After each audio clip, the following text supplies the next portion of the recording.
founder of BioFiliate. I'm a facilitation and consultation company based out of New York City, based on biophilic design. As we have seen over the last few years, biophilic design has permeated just about every industry that affects interiors. I happen to believe, and I will definitely argue, that plants are the mascot of that movement.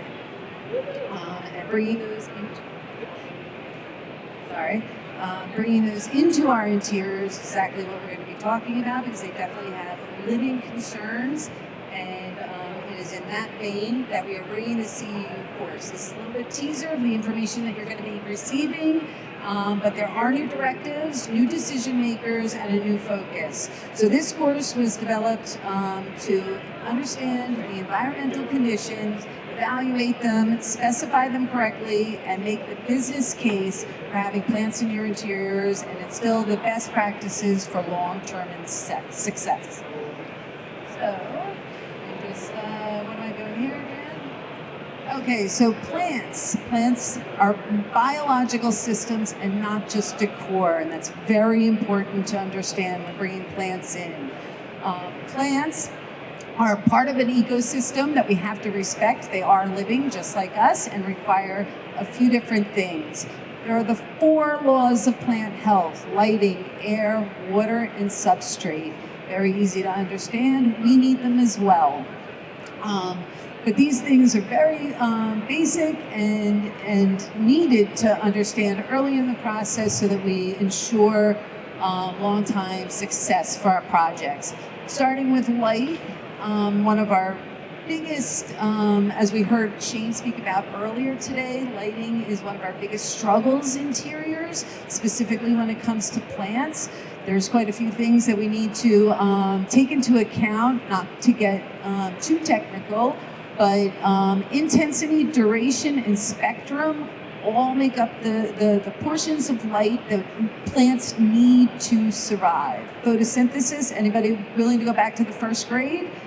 Photosynthesis, we bring that energy into the leaves and feed the plants. We need to give them enough. Not just enough in intensity or how much it is, but also when we get it. We all need a little bit of sleep. Make sure those plants get it as well.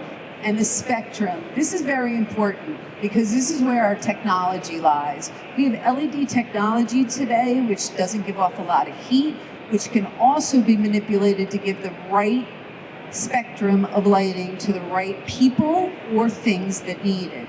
So diving into this, there's many things that need to be considered, how we measure it between foot candles and lux. It's a lot like we do between America and Europe, foot versus meter. Understanding the simple basics, low, medium, and high light. What that means in these terms are plant specifications. The plant industry categorizes a lot of their plant selections by light levels due to the way the light is brought into our spaces. This is one of the things we explore in the course. And back to the 4 laws: air, water, and substrate. Air, most of our interiors have a very consistent airflow. Humidity is one of the things that we do worry about and or tend to want to provide relative humidity. There's strategies that can bring that into our interiors. Are plant companies selling you more plants or microclimates? Something to understand. Water. The water that we bring in to feed our plants have a different pH level from our city water to what they actually need. Our plant companies understand this. We also need access to that water for watering them in these spaces. We don't want to be spending money or dragging in water just to water plants. So we want to make sure that that these spaces are provided for our plantscapers. And the substrate, where these guys live, there's many different ways. We have soil, we have water, we have engineered rock that's causing great innovations that help out our plant health, our interior spaces, and just understanding these basics really goes a long way in bringing biophilic design into our space. One of the things we talk about is landscape architect and interior plantscaper. One of the biggest misconceptions. They both work with plants, but where do they belong? We need a landscape architect outside, working with outdoor environments, natural conditions, hardscaping, drainage, things like that.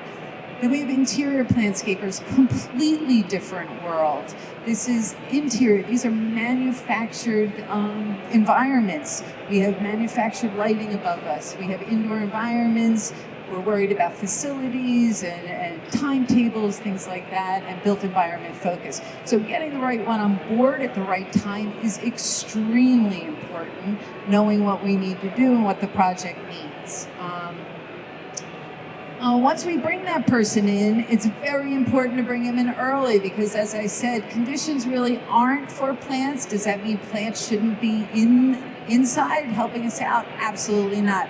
We just need to provide correctly for them. We need to talk strategy, and there's a lot of things within this ecosystem of architecture and design that's already set up that can be used and demonstrated to ensure good practice.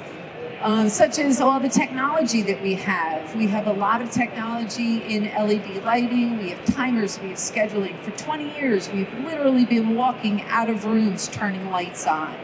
Today, we're putting a plant in there that needs that light. We need new strategies, we need new innovation, and we need to bring it to the table early. Integrated logistical strategies. I was recently on a project that required 71 custom-made planters for this client who was literally getting live plants. The furniture company had no problem selling them 71 planters with no liner for water. What would happen at the end of that project when we showed up to pour water into those planters every other week? It would ruin the rug. It would ruin the rug. It would ruin a lot of those finishes that they just spent a lot of money on. So getting in early and figuring this out, there's many systems already in place. COM practices where we send fabric to one place to hit to a chair, and everything marries up at the end. Very easy if done early and thought about. Integrating design goals as conditions. Remember, interior designers, what are you looking for? You're looking for the thing nobody has seen yet, right? That means we have light that nobody has seen yet, right? No, we can bring your design goals in, we can talk strategy, we can figure out the ways to make these work, and we can maintain this for years to come, because this is where we start bringing those relationships in from coming from building an environment and actually living through the environment. Transitioning from builder to maintainer, which is key in the plantscaping business. Where should plantscaping be in the process? Construction or fixtures and furniture. Please, please, please do not put it into construction. We lose so much in that process. Construction is a very finite endeavor in this, where we build walls, we create environments, and then we pretty much leave. However, the plants don't. We need relationships built and carry on. This is where flexibility lives, and putting it in the right bucket will ensure long-term success. Getting into some of the little specifics that we might want to consider as we're specifying these plans. When we are in schematic design, we do need to understand that the larger the plant, the more width we need. We have roots below. It also comes with weight, and water, when those do get watered, will add 20 to 30% of weight to that. All things to consider, whether you're talking about load bearing or space planning, all sorts of things. Things get measured differently, which is why you see a lot of different dimensions on here. We can talk about grow pots, dimensionally 6-inch grow pot, 8-inch, 10-inch. They can also be measured by gallon, by how much they hold, but they all do carry weight. A lot of those measurements come between East and West Coast differences. But moving into, again, these are all things, and let me also just state here, nobody here needs to be a horticulturist to put these in. We need to bring them in at the right time so that they're part of the process. So planting styles, many plantscaping companies do it differently. I believe that most people from the outside, when they walk into a place, will assume that these are all direct planted. Not always, but they are in some cases. For different reasons, they may not be. Staged is a little bit more like it, which is with grow pots. It does allow for a little bit of a replacement. Again, considerations, pros and cons to each. And then there's also engineered. I would say that within this is where a lot of innovation lies. This is where we can start tackling water problems and such of the sort, but all things to explore, to educate yourselves on so that we can also buy correctly. Remember the home. Plant or fail is plant fail. This is also a big issue that comes up specifically today when designers are all designing. Again, the big thing that we haven't seen anywhere. And we're trolling Pinterest and all sorts of things to find them, putting them into these specs. Please understand what we're putting into the specs. There are differences between indoor and outdoor. There were ceiling differences, drainage differences, weight differences, finish differences. There are planter companies that service this industry that we should be reaching out to understand what these differences are, how they show up in our spaces, and who can take care of them. Again, it looks great, but will it work?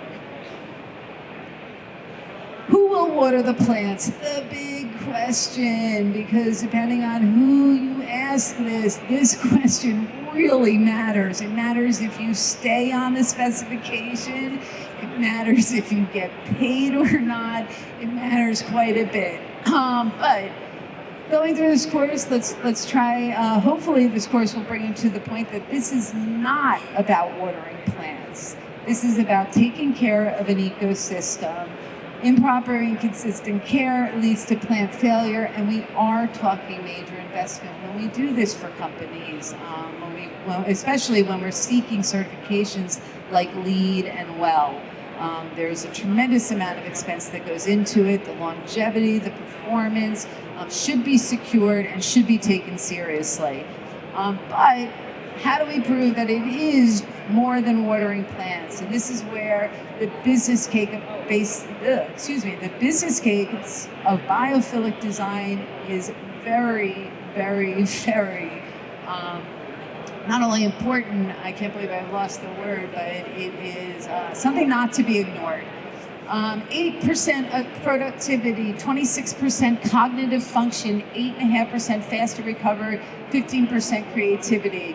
Let me ask, what is a company's most expense? It is always the employee.